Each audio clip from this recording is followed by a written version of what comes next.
ഈ മുതൽ ഹൈപ്പിന് മാത്രമേ ഉണ്ടോ? ഞാൻ പറഞ്ഞു തരാം കേട്ടോ. ഞാൻ റീസെൻ്റ്ലി ഇത് പോയി ഫിസിക്കലി ടച്ച് ആൻഡ് ഫീൽ ചെയ്ത് കണ്ടു കേട്ടോ. ഞാനൊരു ഫുൾ വീഡിയോ ഇട്ടിട്ടുണ്ട് യൂട്യൂബിൽ, നിങ്ങൾക്ക് വേണമെങ്കിൽ പോയി ചെക്കൗട്ട് ചെയ്യാം. എൻ്റെ ഒരു പേഴ്സണൽ റിവ്യൂ പോലെ ഞാൻ പറഞ്ഞിട്ടുണ്ട്. ഞാൻ സിയാറ എടുക്കുമെന്ന് വെച്ചിട്ടുണ്ടായിരുന്നെങ്കിൽ ഒരുപക്ഷെ സിയാറ ഫസ്റ്റ് ഇറങ്ങിയിട്ടുണ്ടെങ്കിൽ എനിക്കൊന്ന് മനമാറ്റം വന്നേനെ കേട്ടോ. കാരണം സിയാറ നല്ല വലിയൊരു വണ്ടിയാണ്. ഒരു മസ്കുലർ വണ്ടി നോക്കുകയാണെങ്കിൽ നിങ്ങൾക്ക് പറ്റിയൊരു വണ്ടിയാണ് സിയാറ.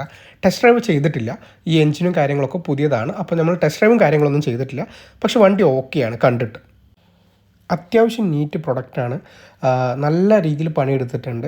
പിന്നെ ഈ ലുക്കും കാര്യങ്ങളും നിങ്ങൾക്ക് ഇഷ്ടമാണെങ്കിൽ ഡെഫിനറ്റ്ലി കൺസിഡർ ചെയ്യാൻ പറ്റിയ ഒരു വെഹിക്കിളാണ് കേട്ടോ. അടിപൊളി ടെക്കും കാര്യങ്ങളും കൊടുത്തിട്ടുണ്ട് കേട്ടോ. ഒരുപാട് ഫീച്ചേഴ്സും കാര്യങ്ങളും ഉണ്ട്. ഈ ഒരു പാറ്റേൺ നിങ്ങൾക്ക് ഇഷ്ടമാണെങ്കിൽ ഡെഫിനറ്റ്ലി കൺസിഡർ ചെയ്യാൻ പറ്റിയൊരു വണ്ടിയാണ്. വിഡ്ത്തും ഹൈറ്റും ഗ്രൗണ്ട് ക്ലിയറൻസും അത്യാവശ്യത്തിനുണ്ട്. എൻ്റെ വീഡിയോ കണ്ടാൽ നിങ്ങൾക്ക് മനസ്സിലാവും കേട്ടോ. പിന്നെ ഇതിൻ്റെ ടെക്കിന് വേണ്ടിയിട്ട് വരെ നിങ്ങൾക്ക് എടുക്കാം ഈ വണ്ടി. എഞ്ചിനും കാര്യം ഞാൻ നേരത്തെ പറഞ്ഞ പോലെ ഡ്രൈവ് ചെയ്തിട്ട് പറ്റിയിട്ടില്ല. ഇതൊക്കെ ഒരു പ്രൊഡക്ഷൻ യൂണിറ്റ് ആയിട്ടല്ല, ഇതൊരു എന്താ പറയുക, നമ്മുടെ ഷോറൂമിലേക്കൊക്കെ വേണ്ടിയിട്ടുള്ള ടെസ്റ്റ് ഡ്രൈവ് അങ്ങനെ ഒരു സാധനമായിട്ടാണ് എനിക്ക് ഫീൽ ചെയ്തിട്ടുണ്ടായിരുന്നത് ഈ ഒരു മോഡലൊക്കെ കേട്ടോ.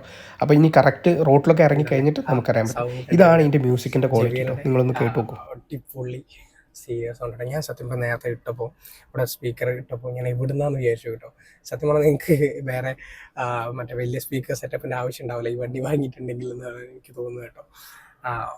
ക്യാമ്പിംഗ് ഒക്കെ ചെയ്യാൻ പൊളിയായിരിക്കും കേട്ടോ. എന്നിട്ട് 4 ഡോറും തുറന്നിട്ട് കഴിഞ്ഞാൽ അല്ല 5 ഡോറും തുറന്നിട്ട് കഴിഞ്ഞാൽ ഒരു മാരക ഫീലായിരിക്കും കേട്ടോ. ഞാൻ ഒന്നുകൂടി കേൾപ്പിച്ചുതരാം.